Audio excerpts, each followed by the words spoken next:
ये आकाशवाणी रायपुर है। प्रादेशिक समाचार बुलेटिन के साथ मैं शुभ्रा भट्टाचार्य।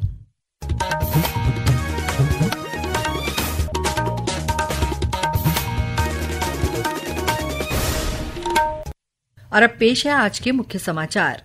राज्य की भाजपा सरकार के 1 साल पूरा होने पर आज रायपुर में आयोजित किया गया जनादेश पर्व। केंद्रीय मंत्री और भाजपा के राष्ट्रीय अध्यक्ष जेपी नड्डा हुए शामिल। बीजापुर जिले में सुरक्षा बलों और माओवादियों के बीच आज हुई मुठभेड़ में 2 माओवादी मारे गए। नगरीय निकाय निर्वाचन के लिए चुनाव खर्च की अधिकतम सीमा तय की गई। और कल प्रदेश के सभी जिला और व्यवहार न्यायालयों में लोक अदालत का आयोजन किया जाएगा। अब समाचार विस्तार से। प्रदेश में भारतीय जनता पार्टी सरकार के 1 साल पूरे होने के उपलक्ष्य में आज राजधानी रायपुर के साइंस कॉलेज मैदान में जनादेश पर्व का आयोजन किया गया। इसमें केंद्रीय स्वास्थ्य मंत्री और भारतीय जनता पार्टी के राष्ट्रीय अध्यक्ष जेपी नड्डा मुख्य अतिथि के रूप में शामिल हुए। मुख्यमंत्री विष्णुदेव साय ने कार्यक्रम की अध्यक्षता की। कार्यक्रम को संबोधित करते हुए भाजपा के राष्ट्रीय अध्यक्ष जेपी नड्डा ने कहा कि छत्तीसगढ़ तेजी से विकास के पथ पर आगे बढ़ रहा है। उन्होंने कहा कि भारतीय जनता पार्टी वंचित किसान, दलित, युवा और शोषित वर्गों के विकास और सशक्तिकरण के लिए कटिबद्ध है। मैं छत्तीसगढ़ की जनता को आपके माध्यम से इस बात को बताने आया हूं कि सिर्फ महतारी योजना की बात नहीं है, ये नीयत की बात होती है, ये नीयत की बात होती है। और भारतीय जनता पार्टी का नीयत, नीति, कार्यक्रम ये साफ दिल से छत्तीसगढ़ की जनता को सेवा करने के लिए समर्पित है। हम सत्ता में, हम सत्ता का जनता की सेवा के लिए उपयोग करने आए हैं।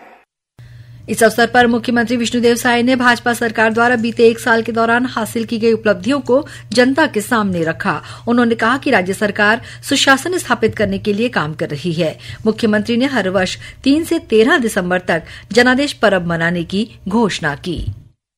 आज के अवसर में हमन ये जो पिछला 1 साल रहीस एला विश्वास हासिल करे में सफल हुएन और एला विश्वास वर्ष के रूप में हमन मनाए हन।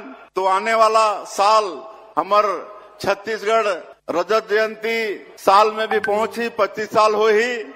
और हमर छत्तीसगढ़ के निर्माता श्रद्धे अटल बिहारी वाजपेयी जी के भी शताब्दी वर्ष हो ही उमन के। तो आने वाला साल ला हमन भी अटल निर्माण वर्ष के रूप में घोषित करत हन। पूरे प्रदेश में इंफ्रास्ट्रक्चर के क्षेत्र में भारी काम हमन आने वाला साल में करबो। और ये जनादेश पर्व ला हर साल हमन मनाते रहबो। 3 दिसंबर से लेकर 13 दिसंबर तक जनादेश दिवस के रूप में मनाबो। कार्यक्रम के दौरान केंद्रीय मंत्री श्री नड्डा ने 1124 करोड़ रुपए की लागत के 1000 से अधिक विकास कार्यों का वर्चुअल रूप से भूमि पूजन और लोकार्पण किया। कार्यक्रम में विधानसभा अध्यक्ष डॉ रमन सिंह, केंद्रीय राज्य मंत्री तोखन साहू और उप मुख्यमंत्री अरुण साव तथा विजय शर्मा और प्रदेश भाजपा अध्यक्ष किरण सिंह देव भी उपस्थित थे। कार्यक्रम स्थल पर सरकारी विभागों द्वारा स्टॉल भी लगाए गए हैं, जहां लोगों को सरकार की जन कल्याणकारी योजनाओं की जानकारी दी जा रही है।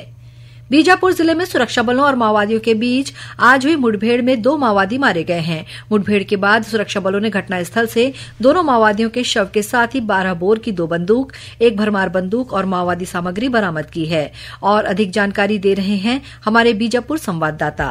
केंद्रीय रिजर्व पुलिस बल सीआरपीएफ और डिस्ट्रिक्ट रिजर्व गार्ड डीआरजी की संयुक्त टीम नेंद्रा और पुन्नूर के जंगलों में माओवादियों की उपस्थिति की सूचना पर सर्चिंग के लिए निकाली गई थी। इसी दौरान माओवादी ने जवानों पर फायरिंग शुरू कर दी। जवानों ने भी जवाबी कार्रवाई की। इस मुठभेड़ में 2 माओवादी मारे गए हैं। घटनास्थल से माओवादियों की बंदूक के अलावा विस्फोटक सामग्री भी बरामद की गई है। आकाशवाणी समाचार के लिए बीजापुर से के संतोष कुमार। नगरीय प्रशासन और विकास विभाग ने आगामी नगरीय निकाय चुनाव के लिए चुनाव खर्च की अधिकतम सीमा तय कर दी है। इस संबंध में राजपत्र में अधिसूचना जारी कर दी गई है। नगर निगम चुनाव में चुनाव खर्च की अधिकतम सीमा 3 लाख से अधिक जनसंख्या पर 8 लाख रुपए और 3 लाख से कम जनसंख्या पर 5 लाख रुपए तय की गई है। वहीं नगर पालिका परिषद के लिए खर्च की सीमा 2 लाख रुपए और नगर पंचायत के लिए 75,000 रुपए होगी। श्रोताओं, प्रादेशिक समाचार एकांशिका समसामयिक विषयों पर आधारित कार्यक्रम बातों बातों में के तहत भारत के संविधान की विशेषताओं पर गुरु घासीदास केंद्रीय विश्वविद्यालय बिलासपुर की प्रोफेसर डॉक्टर अनुपमा सक्सेना से ली गई भेंटवार्ता की दूसरी कड़ी का कल प्रसारण किया जाएगा। ये कार्यक्रम कल 14 दिसंबर को सुबह 10:30 बजे आकाशवाणी केंद्र रायपुर से प्रसारित होगा। इसे छत्तीसगढ़ स्थित आकाशवाणी के सभी केंद्र रिले करेंगे। प्रादेशिक समाचार आप आकाशवाणी रायपुर से सुन रहे हैं और अब आगे बढ़ते हैं बाकी के समाचारों की ओर। स्मार्ट इंडिया हैकाथॉन के 7वें संस्करण का ग्रैंड फिनाले 11 और 12 दिसंबर को देशभर के 51 केंद्रों में आयोजित किया गया। छत्तीसगढ़ में भी 4 शिक्षण संस्थानों में इसका आयोजन हुआ। रायपुर स्थित एमईटी यूनिवर्सिटी ने सॉफ्टवेयर श्रेणी में ग्रैंड फिनाले की मेजबानी की। इस कार्यक्रम में 31 टीमों ने भाग लिया। ग्रैंड फिनाले कल देर शाम संपन्न हुआ। इसमें 7 टीमें विजेता घोषित की गई हैं, जिनमें से 2 संयुक्त विजेता रही हैं। दृष्टि श्रेणी में प्रथम स्थान कोयम्बटूर के Shri Krishna college of engineering and technology ने हासिल किया। धरोहर धारा श्रेणी में कोलकाता की टेक्नोमेन सॉल्ट लेक और चेन्नई के श्री राम इंजीनियरिंग कॉलेज संयुक्त विजेता रहे। वहीं स्वास्थ्य इन्फिनिटी श्रेणी में दिल्ली की Indira Gandhi technical university for women विजेता घोषित की गई।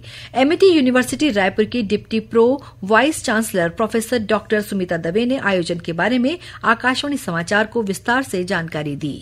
ये एक 36 घंटे का जो हैकाथन अभी हुआ, grand finale, smart India hackathon का ग्रैंड फिनाले, इसमें पूरे देश से 31 टीम्स ने पार्टिसिपेट किया। उनके साथ उनके मेंटोर्स भी आए थे। 5 स्पेसिफिक थीम्स हमारे बच्चों को मिला था, जिन पर उन्होंने कोडिंग के जरिए उन्होंने प्रोडक्ट्स बनाए जो सोशल इश्यूज से रिलेटेड थे। कुछ टॉपिक्स जो प्रॉब्लम स्टेटमेंट्स थे इंडस्ट्री से भी आए थे। उनमें से डॉक्टर्स भी थे, इंजीनियर्स भी थे, स्टूडेंट्स, बडिंग डॉक्टर्स जो एमबीबीएस स्टूडेंट्स थे। और इन लोगों ने 36 घंटे काम करके अंत में 6 विजेताओं की घोषणा हुई थी। राज्य विधिक सेवा प्राधिकरण बिलासपुर द्वारा कल 14 दिसंबर को प्रदेश के सभी जिला न्यायालयों और व्यवहार न्यायालयों में लोक अदालत का आयोजन किया जाएगा। लोक अदालत में आपसी सुलह राजीनामा के जरिए मामलों का निपटारा किया जाएगा। इसमें मोटर दुर्घटना दावा, बैंक रिकवरी प्रकरण, विद्युत संबंधी मामलों तथा पारिवारिक विवाद के मामलों का निराकरण किया जाएगा। इसके अलावा राजस्व, बैंक, विद्युत विभाग, दूरसंचार विभाग, नगर निगम, नगर पालिका परिषद और नगर पंचायत में वसूली संबंधी लंबित मामले जिला सेवा प्राधिकरण में प्रस्तुत किए जाएंगे। बस्तर ओलंपिक के तहत आज से जगदलपुर में संभाग स्तरीय प्रतियोगिता शुरू हो गई है। ये प्रतियोगिता जगदलपुर के इंदिरा प्रियदर्शनी स्टेडियम के अलावा धरमपुरा और पंडरी पानी खेल परिसर में आयोजित की जा रही है। इसमें बस्तर संभाग के सभी 7 जिलों के करीब 3000 खिलाड़ी भाग ले रहे हैं। इस प्रतियोगिता में करीब 300 आत्मसमर्पित नक्सली भी हिस्सा ले रहे हैं। इसके अलावा नक्सली हिंसा में दिव्यांग हुए करीब 18 खिलाड़ी भी इस प्रतियोगिता में अपना दमखम दिखा रहे हैं। और अब कुछ समाचार संक्षेप में। राष्ट्र आज उन सुरक्षा कर्मियों और शहीदों को श्रद्धांजलि अर्पित कर रहा है जिन्होंने 23 साल पहले 13 दिसंबर 2001 को आतंकवादी हमले के दौरान संसद की रक्षा करते हुए अपनी जान गंवा दी थी। राष्ट्रपति द्रौपदी मुर्मू और प्रधानमंत्री नरेंद्र मोदी ने उन सुरक्षा कर्मियों और शहीदों को श्रद्धांजलि अर्पित की। प्रयागराज महाकुंभ के दौरान रेल यात्रियों की सुविधा को ध्यान में रखते हुए रेलवे द्वारा वर्तमान में रद्द की गई सारनाथ एक्सप्रेस का नियमित परिचालन 17 दिसंबर से पुनः शुरू किया जाएगा।